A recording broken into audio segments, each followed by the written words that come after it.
Hi, welcome to the Retention Room. My name is Andres from ED Digital. Super happy to have you here on the first episode of the Retention Room. This is a space that we have created to be able to share what we've been doing since 2018 directly with Klaviyo, also in the Shopify ecosystem. At the end of the day, the e-commerce, or even better expressed, the commerce ecosystem. At the end of the day, we know that we have to extract as much value as we can from everything that we're doing currently inside of the different brands that we serve. We also have some self-owned brands, and that also puts us in a great place to understand the complete picture, understand unit economics, what goes into acquiring a customer.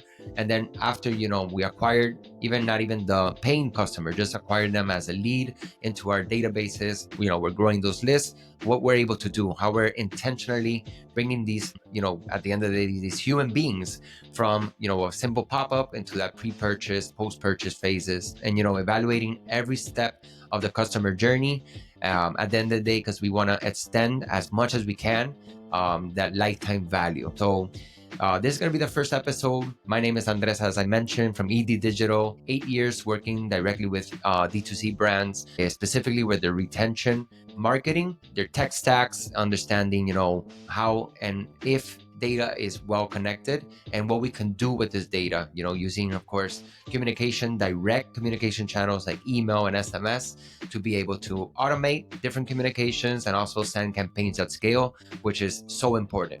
So this first episode is going to be, we call it the $1 million flow and what every brand needs before scaling retention.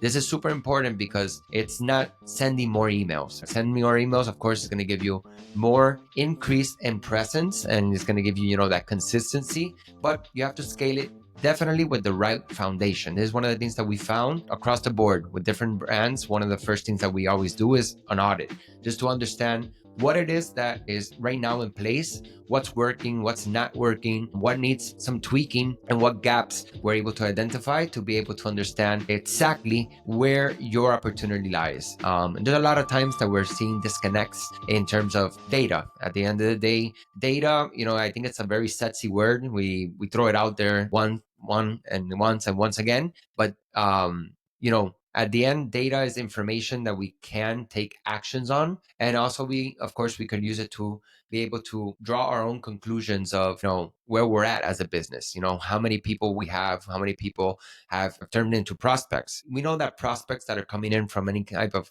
acquisition channel, Meta, Google, TikTok, you name it. One thing is bringing that traffic in, but one thing is converting them first and foremost as a subscriber. And then from there, how we could turn that person into a paying customer and foremost. It's very important that we understand that we have to have stuff and systems in place, and that we're able to have stop leaking revenue, because post purchase we identify that there's a lot of brands that you focus specifically on acquiring the customer and achieving that first purchase, but what happens after? We know that right now cost of acquisition continue to always be a major topic on the table. So extending the LTV, lifetime value of this customer, is going to be super important. Today I want to talk about core flows that every brand must have before scaling. And one of the first ones is going to be the welcome series. It's how we're using the email and ideally SMS, so we're able to turn subscribers into buyers.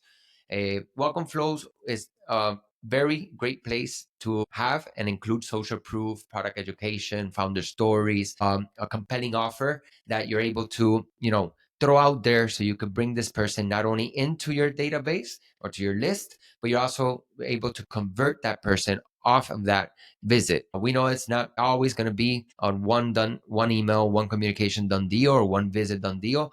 That's why it's so important to have this automation in place, so we have a sequence of different communications.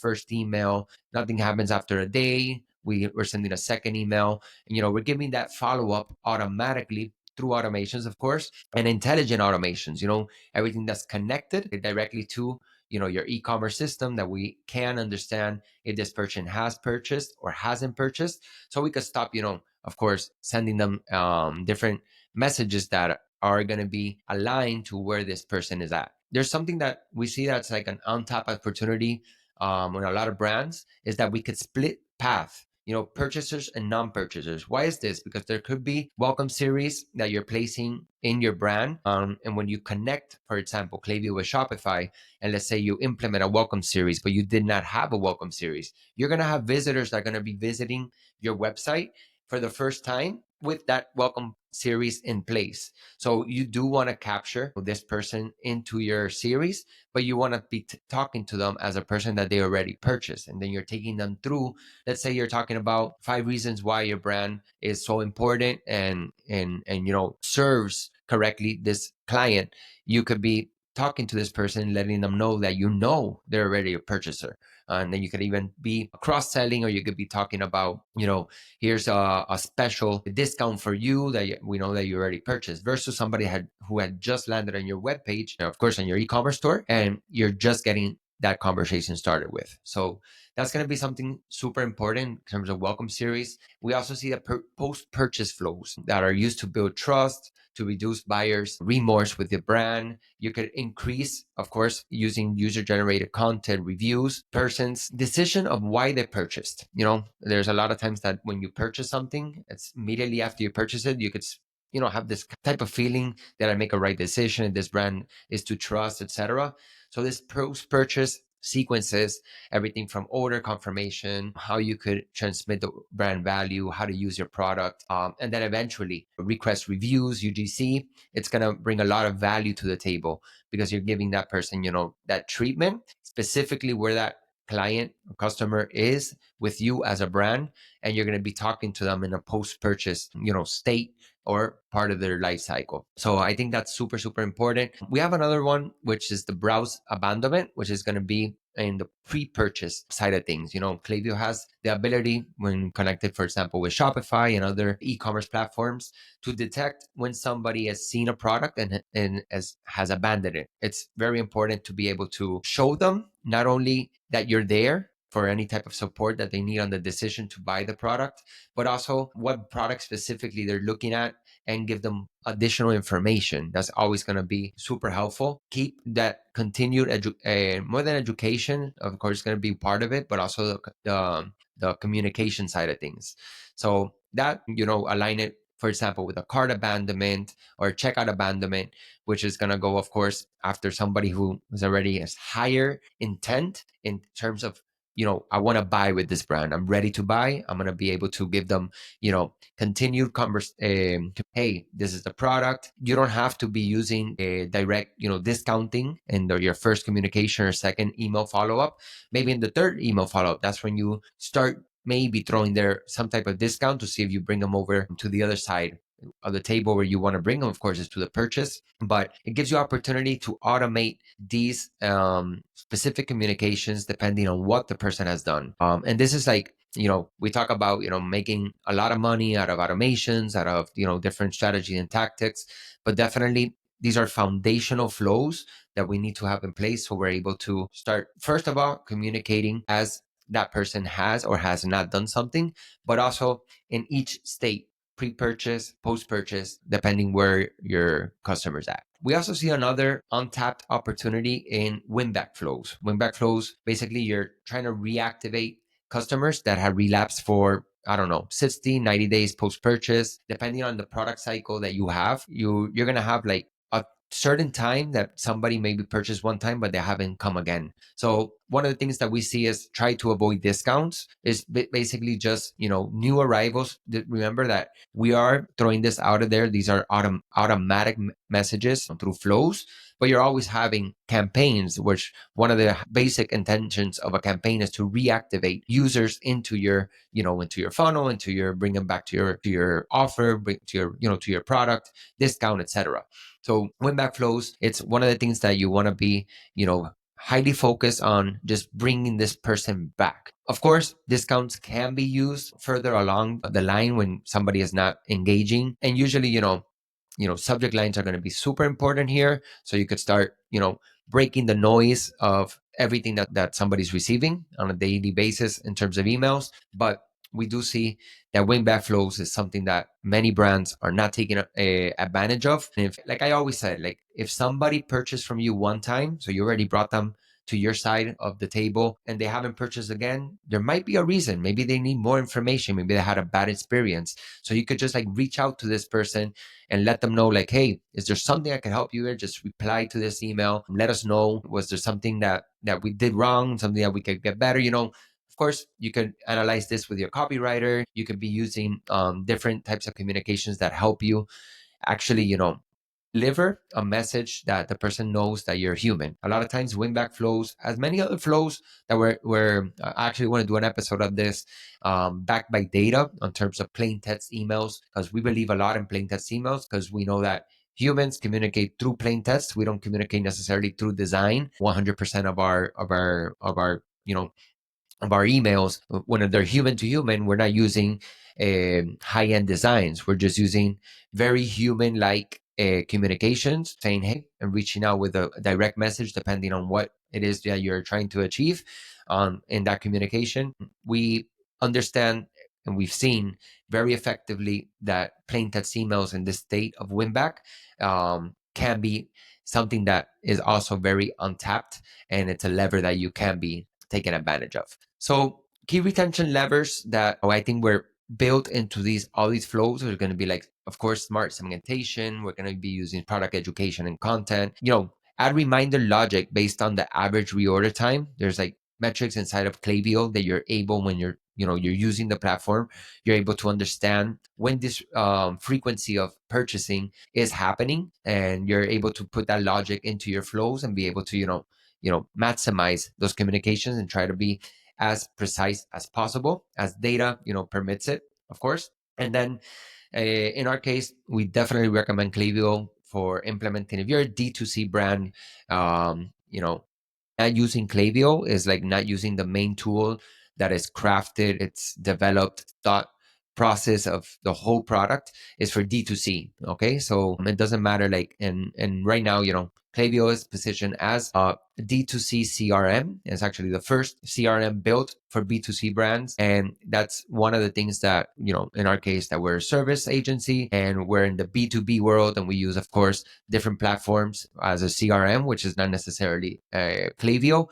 And then now that we're positioning and learning from Klaviyo on this new positioning, it makes total sense because it's true. What you're doing with Klaviyo is that you're leveraging a tool and anywhere from pre-purchase to post-purchase, and then of course grabbing onto different areas, loyalty programs, subscription programs, memberships, referral, affiliate, you name it, different tools, strategies that you have, and that you were able to make that into one customer profile, which I think is one of the main features that Klaviyo gives us. So we're able to take actions and communicate very specifically with our customers, with your customers, using these tools.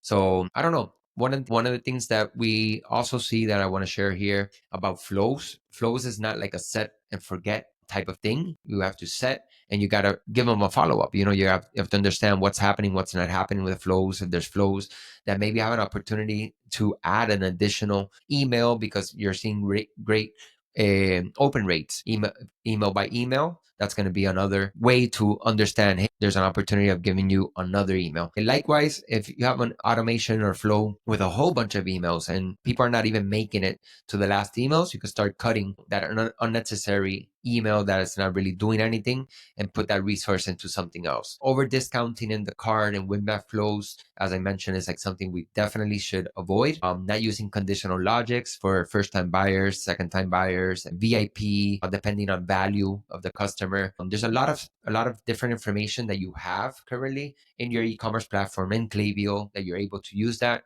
so you can segment and actually treat communications at scale, as personalized as one as possible. And this is one of the main levers that we have, and with technologies like Klaviyo currently, is that we have access to this. We have access to this data. We have access that we don't need to necessarily program this type of tool to be able to achieve this type of conditional logic. The tool gives you what you need right there to be able to do it. So all you have to do is create that logic, of course, create the messaging behind that logic, and then monitor how that is at the end of the day, how the clients or customers are reacting to this.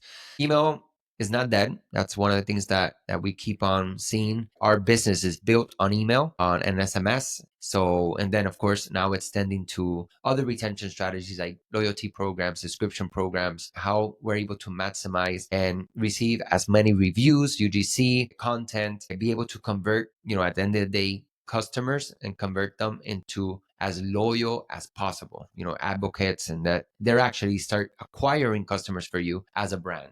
So there's like different KPIs that we're right now establishing as our service offering and being very intentional on how we're going to be working with this. So of course, there's always going to be technical side of things like deliverability that we always have to, have our thoughts. And then there's like a whole episode that I could bring somebody in from the team. But at the end of the day, retention is not about like spamming people with emails and communications and text messages. It's building systems that can deepen literally your relationship between your brand and your customer. And very important, at every stage. I think this part is super important. Brands that actually take this very seriously and that understand this concept are going to be brands that are going to be able to compete in the landscape that we currently have and be able to, future proof everything that you're doing. I think that always taking a step back and be able to understand this. And if not, outsource. We're a team that we're dedicated. This is I always like to use, the health examples that are very relatable. We're cardiologists at the end of the day. We're specialists in the medical field. We're not a generalist. We're specialists. This is what we're doing on a daily basis. We're thinking about this. We're establishing best practices. We're implementing. We're seeing what works, what doesn't work. We're also seeing it across different brands, which is like one of the most biggest benefits that you have of working with a dedicated team that works with something in a specialty is that they're able to implement and see results and then be able to share those different strategies across the board. Of course, there's not a cookie cutter approach because every brand, every business has different, let's just start by unit economics, offers, scenarios, but there are a very important methodology that, we've been years working with and we continue to cater to each and every brand that we work with. So reach out if you have any questions on this, if you have any comments, please share that. This is episode 1 of the retention room. I'm going to be super happy to be able to get in contact with any of you. And as I mentioned at the beginning, we're going to be here sharing not only myself, I'm going to bring Obeth Saginot, Clavio champion, my good friend and my business partner here, lead strategist at the agency. And that's even more into working directly with the brands and with Clavio. We're also going to be bringing some great colleagues, tech partners, talking about and also brands that are able to share different strategies, learnings, how they've been things that haven't been working. There's so many things that don't work. I think we can all learn from that always, and sharing is caring. So if you want to be part of the retention room in any way, just reach out to me directly, whatever channel that you're seeing me right now. If it's here on LinkedIn, you can definitely link up with me directly by direct message. My email is Andres, Andres, at ed-digital.com. And my contact number is 787-449-2219. Or just visit ed-digital.com and I'm happy to connect. Have a great day and share your thoughts on this first episode of the Retention Room. Take care.